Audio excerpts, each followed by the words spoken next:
제가 이제 오늘 주로 말씀을 드리고 싶은 거는 고3 때까지 현역으로 서울대에 들어가는 학생들의 특징에 대해서 좀 말씀을 드리고 싶어요. 첫 번째가 일단 성실하죠. 기본적으로 성실하고 노력하고 성실하고 노력을 많이 하다 보니까 자연스럽게 공부를 많이 하게 되고, 공부를 많이 하게 되니까 원래 머리가 좋았든지 아니면 공부를 많이 해서 머리가 좋았는지는 모르겠지만 결과적으로는 머리도 좋아지죠. 머리도 좋아지고 학습 능력도 뛰어난 상태죠. 그래서 그게 뛰어나서 지금 잘할 수도 있고, 아니면 계속 그렇게 성실하게 열심히 공부를 해왔기 때문에 지금 머리가 좋고 학습 능력이 뛰어날 수도 있어요. 어쨌든 그런 상태가 되고요. 또 다른 굉장히 강력한 특징인데, 강력한 특징이 뭐냐면 자기 주도성이 굉장히 강합니다. 자기 주도성이 강하고 뭔가 의존하려고 하지 않아요. 그러니까 연고대 정도 가는 학생들은 굉장히 학원에 많이 의존하고 뭔가 뭐 인강이라든지 뭔가 그런 부분에 의존하는 것들이 꽤 있는 반면에, 서울대를 고3 때까지 들어가는 학생들 같은 경우는 물론 이제 학원도 의존하긴 하지만 기본적으로 자기 주도성이 깔려 있고, 의존보다는 자기가 이제 기본적으로 학습하려고 하는 것, 자기가 책을 읽고 손으로 쓰고 이렇게 공부를 많이 하려는 자세가 많습니다. 그래서 그런 학생들은 학원을 선택을 하더라도 가급적이면 학원을 많이 안 다니려고 하는 것이 하나 있고요. 왜냐면 자기 주도적이니까 안 다니고 혼자서 하려는 경우가 좀 많이 있고요. 그리고 어쩔 수 없이 학원을 다니더라도 내신 때만 잠깐 과외식으로 다니거나, 아니면 좀 학원에 버리는 시간을 최소화할 수 있는 방법으로 학원을 다니거나, 아니면 자기가 정말 모르는 과목들만 골라서 학원을 다니거나, 학원을 다니더라도 강의식보다는 자기가 공부하면서 모르는 것들에 도움을 받을 수 있는 이런 학원들을 선택하거나, 그런 경향이 좀 많아요.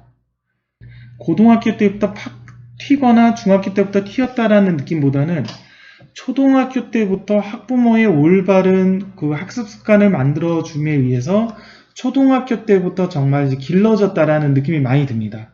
초등학교 때부터 이제 독서를 통한 오랜 시간의 독서를 통한 학습 습관이 형성이 되고, 오래 앉아있는 습관이 형성이 되고, 공부 또는 활자를 읽는 거에 대해서 굉장히 긍정적인 마인드를 가지고 있고, 독서를 많이 하기 때문에 기본적으로 이해력이 베이스에 깔려서 어떤 거를 설명을 해도 쉽게 받아들이고 이해를 하게 되고요.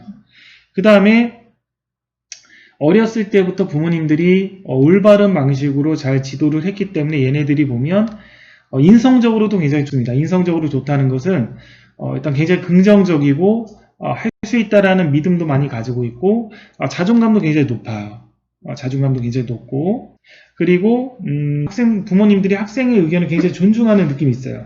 가령 뭐 유학생은 학원을 한 번도 안 다녔는데 서울대의 지균을 받아서 들어갈 예정이다. 수능 때 최저 등급을 맞추기 위해서 좀 안정적으로 지금 시점에서는 고3이 되고 그러니까 좀 학원을 본인이 좀 수학 같은 경우는 좀 다니고 싶어 한다. 그래서 지금까지 얘가 학원을 다니라고 해도 안 다녀서 의견을 존중해서 냅뒀다가 이번에는 본인이 보내달라고 해서 좀 보내려고 합니다. 이런 식의 굉장히 부모님들이 학생의 의견을 굉장히 반영하고 그 학생의 의견을 충실하게 따라주고 존중해주고, 그런 경우가 굉장히 많습니다. 그래서 부모님과의 관계도 굉장히 좋은 경우가 많아요. 그러니까 전체적으로 이제 부모님의 역할이 많이 컸던 거죠.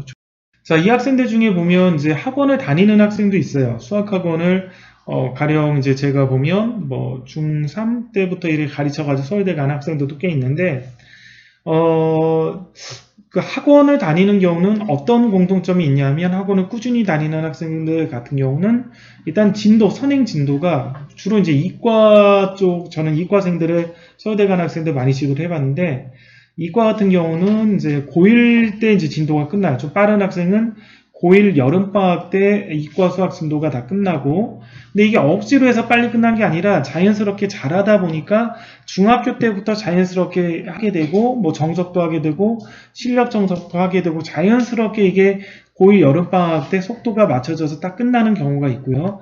좀 더 느린 케이스는 고1 겨울방학 때, 즉 고2 올라가는 고1 겨울방학 때까지 수학 진도가 마무리되는 경우가 많습니다. 그리고 그 이후부터는 계속 2년 정도는 복습하는 거죠. 내신하고 수능 위주로 복습을 쭉 해나가는 거죠. 학원에서도 지도를 해보면 되게 자기주도적이고 많은 부분을 끝냈기 때문에 거의 이제 도움을 주는 형태, 그러니까 뭔가 가르치는 것보다는 얘한테 필요한 자료를 공급하고 얘가 모르는 부분들만 가르쳐주고 그런 식의 어떤 것들 위주로 학습이 많이 진행이 되고요. 이제 전체적인 진도가 끝난 다음부터는요. 그리고 본인들도 이렇게 많이 가르쳐 주는 거 되게 싫어해요. 그래서 물론 심화 개념이나 그런 것들은 또 수업을 해주긴 하지만 그것도 이제 일주일에 뭐 한 번 정도만 쭉 하고 본인들이 이제 평상시 공부하고 질문하고 그런 형태를 많이 좋아합니다.